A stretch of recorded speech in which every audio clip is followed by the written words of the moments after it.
ओम। आज हम श्रीमद् भगवद गीता के 15वें अध्याय का अध्ययन करेंगे। इस अध्याय में परमपिता परमात्मा श्री कृष्ण अपने परम गोपनीय वृहद स्वरूप का वर्णन करते हैं। वे कहते हैं, मैं ऊर्ध्व मूल हूँ, मतलब वह अविनाशी वृक्ष जो ऊपर जड़ों वाला होता है, क्योंकि ब्रह्म लोक से वृक्ष जो संसार की तरफ, जगत की तरफ आएगा, वो हमें उल्टा ही प्रतीत होगा। तो उस अविनाशी वृक्ष की जड़ें, मूल मैं ही हूँ, परमपिता परमात्मा ही हैं, तथा मुख्य शाखाएं ब्रह्मा जी हैं जो इस संसार का व प्राणियों का विस्तार करते हैं, तथा वेद व छंद पत्ते हैं जो शाखाओं से निकलते हैं और वृक्ष के विस्तार में सहायक होते हैं। तो इस संसार के विस्तार में सहायक होते हैं। तो इस प्रकार अलौकिक वृक्ष के स्वरूप को जो जानता है, वो वृक्ष के मूल को ही, आधार को ही, अर्थात परमपिता परमात्मा को ही भजता है, क्योंकि जल तो वास्तव में जड़ों को ही दिया जाता है। तो वो उन्हीं की उपासना करता है और यह ज्ञान ही वेद के तत्व को जानना है, ऐसा वो कहते हैं।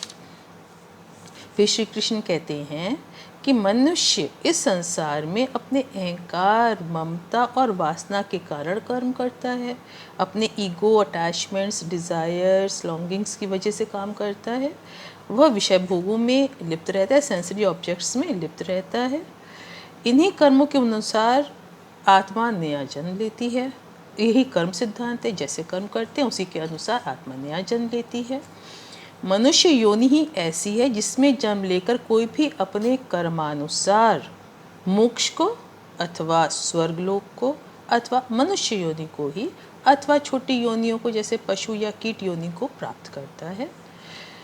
तो यदि मनुष्य अपने हृदय में वैराग्य भाव, डिटैचमेंट का भाव रखे और अहंकार, ममता और वासना इत्यादि को अपने मन से समाप्त कर दे और परमपिता परमात्मा का चिंतन करे, तो वह इस कर्म बंधन से मुक्त हो जाता है, ऐसा श्री कृष्ण कहते हैं। मनुष्य जीवन में हम जो कर्म करते हैं तथा जो भाव रखते हैं, उसी के अनुरूप दूसरा जन्म होता है, दूसरी लाइफ होती है, यह भी बता ही दिया। अन्य योनियों में केवल पहले जन्म में किए कर्मों को भोगने का अधिकार है, कर्म फल प्राप्त करने का नहीं। अतः एकमात्र मनुष्य योनि ही हमें मोक्ष प्राप्त करके जन्म मृत्यु के चक्र से मुक्त होने का अवसर प्रदान करती है।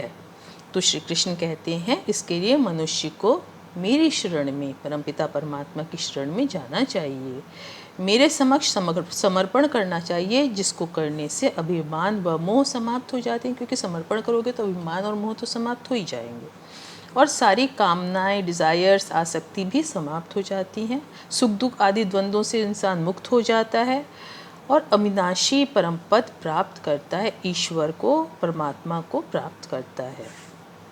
परमपिता परमात्मा का परम धाम सूर्य, चंद्रमा तथा अग्नि के प्रकाश से कहीं ज़्यादा प्रकाशमान होता है। वहाँ जाके मनुष्य कभी वापस नहीं लौटता है, यहाँ पृथ्वी पर जन्म नहीं लेता है, वो मुक्त हो जाता है। श्री कृष्ण कहते हैं, इस जगत में जो जीव हैं उनकी जीवात्मा मेरा ही सनातन एटर्नल अंश है। और मन, जो जीवात्मा इस प्रकृति के तीनों गुणों मतलब सात्विक, तामस और राजस, तीनों गुणों को तथा मन के पांचों इंद्रियों के साथ सामंजस्य रखने का प्रयास करती रहती है, ये जीवात्मा, जिससे वह इसमें लिप्त ना हो और स्वयं को कर्तापन से दूर रख सके।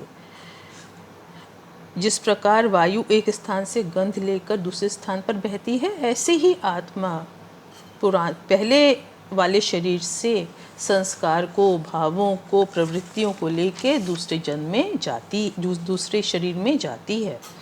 तो ये कहना कि आत्मा कुछ नहीं ले जाती, ये भी गलत है। जो इस जन्म में संस्कार होते हैं, जिसको वो इंद्रियों से, मन से ग्रहण करता है, वो भाव, वो प्रवृत्ति भी दूसरे जन्म में आत्मा अपने साथ ले जाती है।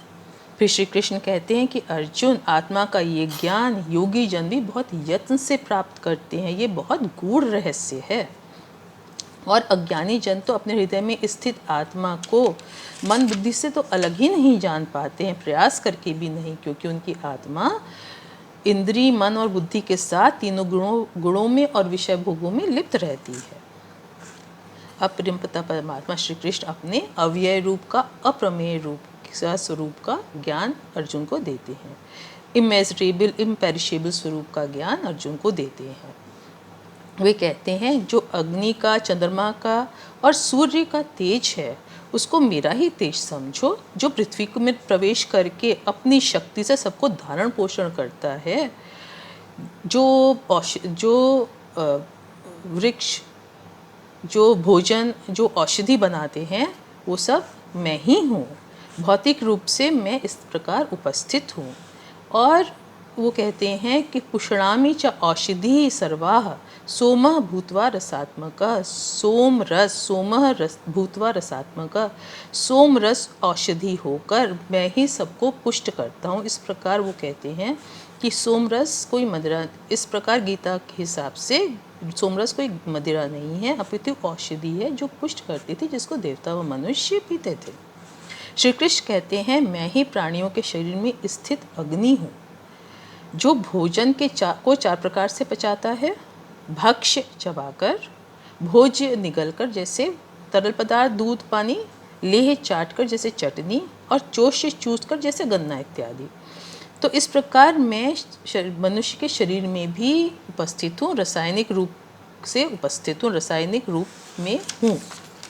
फिर वो कहते हैं मैं सबके अंतर्मन में भी स्थित हूँ, मेरे से ही स्मृति, मेमोरी है, ज्ञान, नॉलेज है, और उपवहन, विजडम है, जो डाउट समाप्त कर देता है। इस प्रकार मैं साइकोलॉजिकल लेवल से भी सब में उपस्थित हूँ। वेदों के द्वारा मैं ही जानने के योग्य हूँ, वेद मेरे द्वारा ही बनाए गए हैं, और वेदों को जानने वाला भी मैं ही हूँ, मैं भी हूँ, वेदों को मैं ही जानता हूँ ठीक से। अतः श्री कृष्ण कहते हैं कि प्राणी तो नाशवान शरीर और अविनाशी आत्मा के संयोग से बना है, और जो सबको धारण पोषण करता है, तीनों लोगों का स्वामी है, वह अविनाशी आत्मा परमात्मा मैं हूँ। मैं सब आत्माओं में उत्तम हूँ, अतः पुरुषोत्तम कहलाता हूँ, और इसी प्रकार ज्ञानियों द्वारा पूजा जाता हूँ। इति गुह्यतम शास्त्रम इदम उक्तम मया अनघ। इति गुह्यतम शास्त्रम इदम, ये गुह्यतम शास्त्र, ये अति गोपनीय श्रीमद्भागवत शास्त्र मेरे द्वारा कहा गया है निष्पाप अर्जुन, जिसे सुनकर ज्ञानवान कृतार्थ हो जाते हैं। इस प्रकार श्री कृष्ण श्रीमद् भगवद गीता उपनिषद का उपसंहार करते प्रतीत होते हैं।